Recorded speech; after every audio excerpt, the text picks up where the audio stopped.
علیکم ورحمۃ اللہ وبرکاتہ۔ عزیز طلباء و طالبات، آج انشاءاللہ ہم جماعت نحوم کی چوتھی نظم جس کا عنوان میرا سفر ہے اس کا مطالعہ کریں گے، اور اس کے شاعر ہیں علی سردار جعفری۔ میرا سفر یہ جو عنوان ہے اس کا مطلب زندگی کا سفر ہے، زندگی کے لمحے کا سفر ہے۔ جیسے آج آگے میں تشریح میں بتاؤں گا کہ میرے سفر سے شاعر کا سفر مراد نہیں ہے، زندگی کا سفر مراد ہے، اس لیے کہ اس نظم کا مرکزی خیال بھی یہی ہے کہ زندگی کسی نہ کسی شکل میں زمین پر باقی رہتی ہے۔ بہت سی ایسی چیزیں جو پہلے تھیں وہ آج نہیں ہیں، لیکن ان کی جگہ دوسری چیزوں نے لے لی۔ مثال کے طور پر ایک بیج وہ زمین میں بویا جاتا ہے اور اس سے پودا اور پھر وہ درخت بنتا ہے، پودا اگتا ہے اور پھر وہ درخت بنتا ہے، اور درخت پر پھل پھول آتے ہیں، اور پھر وہ پھول جھڑ جاتے ہیں اور پھل جو ہے ان کو کھا لیا جاتا ہے۔ اس کے بعد جو ان کے بیج ہوتے ہیں پھر وہ دوبارہ زمین میں جاتے ہیں اور پھر سے وہ پودے اور درخت کی شکل میں تبدیل ہو جاتے ہیں۔ تو اس طرح سے جو پہلے درخت اور پھول اور پھل تھے وہ تو موجود نہیں،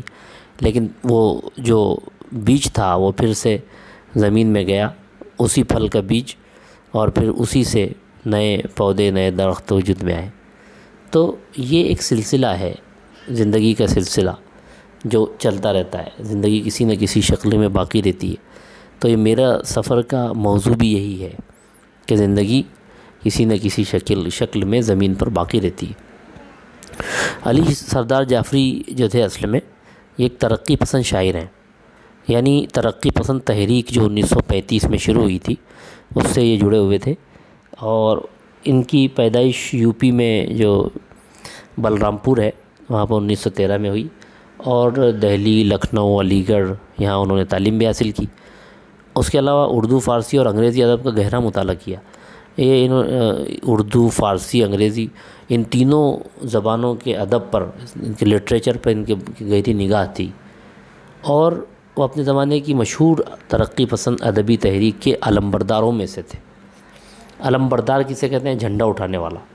یعنی ترقی پسند تحریک کو فروغ دینے والوں میں اہم نام اگر لیا جائے، چند اہم نام لیے جائیں تو اس میں ایک نام علی سردار جعفری کا بھی آئے گا۔ انہوں نے کئی رسالوں میں، کئی میگزینس میں اور اخبارات میں بھی کام کیا، اور انہوں نے ایک ادبی رسالہ بھی جاری کیا تھا، ممبئی سے ایک گفتگو نام کا ایک ادبی رسالہ بھی جاری کیا۔ افسانے، شروع میں وہ افسانے لکھتے تھے، نثر نگار بھی تھے، لیکن پھر شاعری کے میدان میں آ گئے، اور بہت سی کتابیں ان کی شاعری کی موجود ہیں، جیسے پتھر کی دیوار ہے، ایک خواب اور پیراہن شرر ہے، لہو پکارتا ہے، یہ سب ان کی شاعری کی کتابیں ہیں۔ اور یہ اچھے نثر نگار بھی تھے، بہت اچھے نثر لکھتے تھے، افسانے یا مضامین بھی بڑے اچھے لکھتے تھے۔ تو ترقی پسند ادب، لکھنؤ کی 5 راتیں، پیغمبران سخن، اقبال شناسی وغیرہ اردو نثر میں ان کے مضامین پر مشتمل کتابیں ہیں۔ یہ کتابوں کے نام ہیں جس میں ان کے مضامین ہیں، جیسے ترقی پسند ادب پر ان کی ایک کتاب ہے جس میں مضامین ہیں ترقی پسند کے تعلق سے، ادب کے تعلق سے، اور لکھنؤ کی 5 راتیں، پیغمبران سخن وغیرہ، یہ سب کتابیں ہیں جس میں ان کے مختلف مضامین بھی ہیں۔ تو پتہ چلا کہ نثر نگار بھی ہیں اور ایک اچھے شاعر بھی ہیں۔ اپنی ادبی اور سماجی خدمات کے عوض انہیں گیان پیٹھ ایوارڈ، اقبال سمان اور پدم شری جیسے اعزازات سے نوازا گیا، اور انہوں نے جو ادبی خدمات انجام دیں اور سماجی خدمات کیں اس کے صلے میں، اس کے بدلے میں ان کو بہت سے ایوارڈز ملے، جیسے گیان پیٹھ ایوارڈ ہے، اقبال سمان ہے، پدم شری ہے، یہ تمام ایوارڈز ان کے نام ہوئے، اور سن 2000 میں ممبئی میں انتقال بھی ہو گیا۔ تو یہ جو نظم ہے یہ استعاراتی نظم ہے، اس میں استعاروں کا استعمال ہے، ہم دیکھیں گے کس طرح استعاروں کا استعمال کیا گیا۔ پھر ایک دن ایسا آئے گا، ایک کالے سمندر کی تہ میں، کلیوں کی طرح سے کھلتی ہوئی، پھولوں کی طرح سے ہنستی ہوئی، ساری شکلیں کھو جائیں گی، سب راگنیاں سو جائیں گی۔ تو اس میں کالا سمندر مراد موت ہے۔ تو شاعر یہ کہنا چاہتا ہے کہ ایک دن ایسا آئے گا کہ جو موت کی تہ میں، کالے سمندر جو موت سے، جسے موت تو کالا سمندر کہا، تو یہ کہا کہ اس کی تہ میں، اس کالے سمندر کی تہ میں جو کلیوں کی طرح سے جو کھلتی ہوئی اور پھولوں کی طرح سے ہنستی ہوئی جو ساری شکلیں ہیں، مطلب جو یہاں دنیا میں جو ساری خوشیاں، چہل پہل، رونق نظر آ رہی ہے، جو کلیوں کی طرح اور پھولوں کی طرح سے کھلتی ہوئی، مسکراتی ہوئی دکھائی دے رہی ہیں، یہ ساری شکلیں کھو جائیں گی، ساری شکلیں گم ہو جائیں گی۔ کالا سمندر موت تو کیوں کہا؟ اس لیے کہ جس طرح کالے سمندر کی تہہ میں جانے کے بعد کوئی چیز دکھائی نہیں دیتی، گم ہو جاتی ہے، کھو جاتی ہے، بالکل اسی طرح سے ساری جو شکلیں ہیں، ساری جو ابھی چیزیں دکھائی دے رہی ہیں، رونق چہل پہل دکھائی دے رہی ہے، جو بہت بھلی معلوم ہوتی ہیں، تو وہ تمام کی تمام جو ہے وہ ختم ہو جائیں گی، کھو جائیں گی، یعنی سب فنا ہو جائیں گی، اور سب راگنیاں سو جائیں گی، سارے جو گیت اور راگ ہیں وہ سب سو جائیں گے، وہ سب ختم ہو جائیں گے۔ بے جانے ہوئے بے سمجھے ہوئے ہر چیز بھلا دی جائے گی۔ بے جانے ہوئے بے سمجھے ہوئے دونوں کی ایک ہی بات ہے کہ بغیر کسی سبب کے، بغیر اس بات کے کہ اس کو سمجھا جائے، بغیر سمجھے ہوئے، بغیر جانے ہوئے ہر چیز کو بھلا دیا جائے گا۔ تو مطلب یہ کہ تمام چیزیں بھلا دی جائیں گی، سب چیزیں ختم ہو جائیں گی، اور یادوں کے حسین بت خانے سے ہر چیز اٹھا دی جائے گی۔ یا حسین بت خانہ، جہاں پہ بت رکھے جاتے ہیں، مندر کہہ لیجئے، تو یادوں کے حسین مندر سے شاعر نے یہاں پر یادوں کو جو ہے حسین مندر کہا، کہ بہت سی انسان کی حسین یادیں ہوتی ہیں، پرانی یادیں ہوتی ہیں جس کو بھلا نہیں پاتا، لیکن یادوں کے حسین بت خانے سے ہر چیز اٹھا دی جائے گی۔ یادوں کا جو حسین مندر ہے، بت خانہ ہے، وہاں سے ہر چیز اٹھا دی جائے گی، یعنی وہ بھی ختم ہو جائے گا، یعنی یادیں بھی ختم ہو جائیں گی۔ جب ساری چیزیں ختم ہو جائیں گی تو ان کی یادیں بھی ختم ہو جائیں گی، ساری شکلیں ختم ہو جائیں گی، موسیقی اور راگ سب ختم ہو جائیں گے، لیکن میں یہاں پھر آؤں گا۔ اب یہاں سے شاعر یہ زندگی کا جو لمحہ ہے اس کے بارے میں کہہ رہا ہے، اس لیے میں نے کہا تھا کہ میرا سفر سے مراد یہاں زندگی کے اس لمحے کا سفر ہے، مراد ہے۔ شاعر کہتا ہے کہ لیکن میں یہاں پھر آؤں گا، یعنی زندگی کا لمحہ کہہ رہا ہے کہ میں پھر آؤں گا، ساری چیزیں کھو جائیں گی، سب ختم ہو جائے گا، لیکن میں پھر آؤں گا، اور بچوں کے دہن سے بولوں گا، دہن منہ، اور پھر میں آ کے بچوں کے منہ سے بولوں گا، یعنی جب میں آؤں گا تو بچے بولنے لگیں گے، بچے مسکرانے لگیں گے، چڑیوں کی زبان سے گاؤں گا، اور جو چڑیوں کی زبان سے گاؤں گا بھی، جو ان کی چہچہانے کی جو آواز ہوتی ہے وہ بھی سب سنائی دے گی، یعنی پہلے تو سب ختم ہو جائے گا، اور پھر سے میں آؤں گا، اور پھر سے بچے مسکرائیں گے، بچوں کی آوازیں آئیں گی، چڑیاں جو ہے کہ چہچہائیں گی، اور جب بیج ہنسیں گے دھرتی میں، اور کونپ لیں اپنی انگلی سے مٹی کی تہوں کو چھیڑیں گی، میں پتی پتی کلی کلی اپنی آنکھیں پھر کھولوں گا۔ اب شاعر کہتا ہے کہ جب کیا ہوگا، بیج جو ہے دھرتی میں ہنسیں گے، کیا مطلب؟ یعنی یہ بیج جو زمین میں بوئے جائیں گے، اور پھر بونے کے نتیجے میں کوپل جو پھوٹے گی، کوپل جو باہر نکلے گی، تو کیسے نکلے گی، یہاں کس انداز سے بیان کیا کہ کوپل جو ہے اپنی انگلی سے مٹی کے تہوں کو چھیڑیں گی۔ آپ نے دیکھا ہوگا کہ بیج بونے کے چند دن کے بعد وہ کوپل باہر نکل آتی ہے، تو شاعر نے اس کی انداز سے کہا ہے کہ گویا کوپل اپنی انگلی سے جو ہے مٹی کی تہوں کو چھیڑ کر باہر نکل آئے گی، اور پھر کیا کہہ رہا ہے وہ لمحہ زندگی کا، میں پتی پتی کلی کلی اپنی آنکھیں پھر کھولوں گا، اور میں پھر وہ کوپل کے بعد میں پودا اور درخت بن جاؤں گا، اور پھر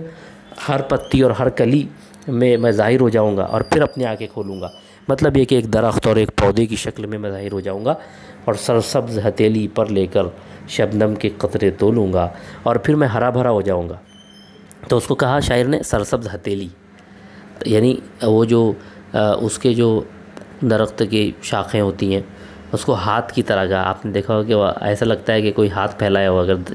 شاخوں کو دیکھا جائے، تو شاعر کہتا ہے کہ میری جو ہری بھری ہتھیلی ہوگی، یعنی جو زندگی کا جو لمحہ پودے کی شکل میں ظاہر ہوگا، تو وہ اپنی سرسبز ہتھیلی پر شبنم کے قطرے تولے گا، مطلب صبح صبح جو شبنم کے قطرے درخت پر آ جاتے ہیں پھولوں پر، تو بس اسی کو بیان کیا کہ اس ہری بھری ٹہنی پر، شاخ پر جو ہے شبنم کے قطرے میں تولوں گا، سوکھے ہوئے پتوں سے میرے ہنسنے کی صدائیں آئیں گی، اور جب میرے پتے سوکھ جائیں گے تو اس سے بھی ہنسنے کی صدائیں آئیں گی۔ کیا مطلب؟ یعنی اس میں بھی زندگی کی رمق آپ کو دکھائی دے گی، اس میں بھی زندگی باقی ہوگی۔ دھرتی کی سنہری سب ندیاں ہستی سے میری بھر جائیں گی، اور جو اس سرزمین کی جو سب سنہری ندیاں ہیں وہ سب جو ہیں میری ہستی سے، میری ذات سے، میرے وجود سے سب بھر جائیں گی، مطلب سب میں پانی آ جائے گا۔ میں ایک گریزاں لمحہ ہوں، اور پھر آخر میں بتایا کہ میں کون ہوں۔ آپ سوچ رہے ہوں گے کہ کس کے بارے میں بات ہو رہی ہے، تو میں نے جیسے کہا تھا آپ کو کہ زندگی کا لمحہ ہے، تو شاعر کہتا ہے کہ میں ایک واپس جاتا ہوا لمحہ ہوں، گریزاں، میں ایک گزرتا ہوا لمحہ ہوں ایام کے افسوں خانے میں، میں ایک تڑپتا قطرہ ہوں۔ اور میں ایام، یوم کی جمع، یہاں پہ دن، یعنی ایام کہتے ہیں دن کو، تو یہاں زمانہ مراد ہے، یعنی زمانے کے افسوں خانے میں، جادوگھر میں، افسوں جادو اور خانہ گھر کو کہتے ہیں، تو یہ جو زمانے کا جو جادوگھر ہے، میں وہاں پر ایک تڑپتا ہوا قطرہ ہوں، ایسا تڑپتا ہوا قطرہ جو ایک جگہ چین سے بیٹھ نہیں سکتا، اس لیے کہ آپ نے دیکھا ہوگا کہ زندگی ہر دم رواں دواں ہے، جاری ساری رہتی ہے، رکتی نہیں ہے، کبھی وقت رکتا نہیں ہے، کبھی لمحہ رکتا نہیں ہے، اسی لیے کہا کہ میں تڑپتا قطرہ ہوں، یعنی تڑپتا ہوا قطرہ کسی جگہ رکتا نہیں۔ اسی کے بیان کیا کہ میں بھی ایک ایسا واپس جاتا ہوا اور ایسا تڑپتا ہوا لمحہ اور قطرہ ہوں کہ جو مصروف سفر جو رہتا ہے، مصروف سفر میں مصروف، جو ہمیشہ سفر کرتا رہتا ہے، میں ایسا لمحہ ہوں، ماضی کی صراحی کے دل سے مستقبل کے پیمانے میں، میں سوتا ہوں اور جاگتا ہوں۔ کتنا اچھا لکھا کہ ماضی کی صراحی آپ نے دیکھا ہوگا، اس سے جب ہم پیمانے میں کسی بھی گلاس میں جب کوئی چیز نکالتے ہیں، صراحی سے پانی وغیرہ نکالتے ہیں، تو شاعر نے اسی سے تشبیہ دی ہے کہ میں ماضی کی صراحی کے دل سے، صراحی کی جو شکل ہوتی ہے تو آپ نے اس کو دیکھا بھی ہوگا، تو اس کے دل سے، مطلب اس کے اندر سے، اس کا جو پیٹ ہوتا ہے صراحی کا، جو جس میں پانی جمع ہوتا ہے، تو شاعر کہتا ہے کہ ماضی کی صراحی کے دل سے، میں ماضی کی صراحی کے دل سے میں مستقبل کے پیمانے میں جو ہے سفر کرتا رہتا ہوں۔ کیا مطلب؟ ماضی کی صراحی سے نکلتا ہوں اور مستقبل کی طرف جاتا ہوں، مطلب یہ کہ ماضی جو ہے وہ گزر جاتا ہے، وہاں سے میں نکل جاتا ہوں اور پھر میں مستقبل کی طرف آتا ہوں، یعنی میں ماضی میں بھی موجود رہتا ہوں اور میں مستقبل کے پیمانے میں، پھر ماضی کی صراحی سے مستقبل کے پیمانے میں آ جاتا ہوں۔ تو یہاں بھی استعارہ ہے، ماضی کو صراحی کہا شاعر نے، مستقبل کو پیمانہ کہا۔ میں سوتا ہوں اور جاگتا ہوں اور جاگ کے پھر سو جاتا ہوں۔ شاعر نے بتایا کہ میں سوتا ہوں، جیسے مثال بیج زمین میں سو جاتا ہے، پھر وہ جاگ اٹھتا ہے پودے اور درخت کی شکل میں، اور پھر میں سوتا ہوں اور جاگتا ہوں اور جاگ کے پھر سو جاتا ہوں۔ اور شاعر کہتا ہوں میں سوتا بھی، مطلب وہ گریزاں لمحہ جو ہے زندگی کا، وہ سوتا بھی ہے، جاگتا بھی ہے، اور جاگ کے پھر سو جاتا ہوں، یعنی پھر وہ زندگی آتی ہے اس میں، اور پھر زندگی آنے کے بعد پھر سے وہ موت طاری ہو جاتی ہے اس پر۔ اسی کو بیان کیا کہ پہلے کوئی چیز موجود نہیں ہوتی، بعد میں جب وہ وجود میں آتی ہے تو وجود میں آنے کے بعد پھر وہ واپس جو ہے پھر سے جو ہے ختم ہو جاتی ہے۔ اسی کو بیان کیا، میں سوتا ہوں اور جاگتا ہوں اور جاگ کے پھر سو جاتا ہوں، صدیوں کا پرانا کھیل ہوں میں مر کے امر ہو جاتا ہوں۔ شاعر کہتا ہے کہ میرا یہ کھیل آج کا نہیں ہے، صدیوں کو پرانا کھیل ہے، کئی صدیوں سے ایسا ہی ہوتا آ رہا ہے کہ کچھ چیزیں جو ہیں وہ آتی ہیں زمین پر، پھر وہ ختم ہو جاتی ہیں، پھر ان کے بعد نئی چیزیں آنے لگتی ہیں، پھر وہ نئی چیزیں رہتی ہیں، پھر وہ چلی جاتی ہیں، پھر اور نئی چیز آ جاتی ہے۔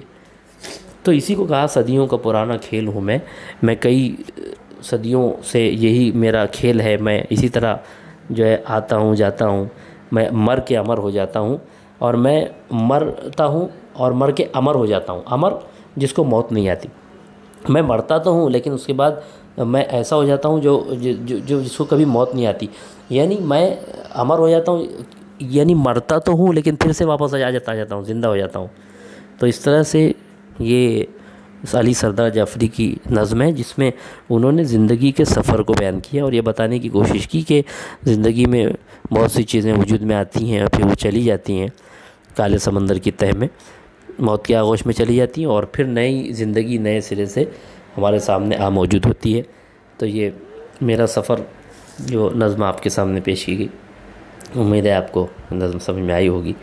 آپ چینل کو سبسکرائب بھی کر لیں، دوسروں تک شیئر بھی کریں، بیل آئیکن کو پریس کر کے آل پہ کلک بھی کر لیں۔ السلام علیکم ورحمۃ اللہ وبرکاتہ۔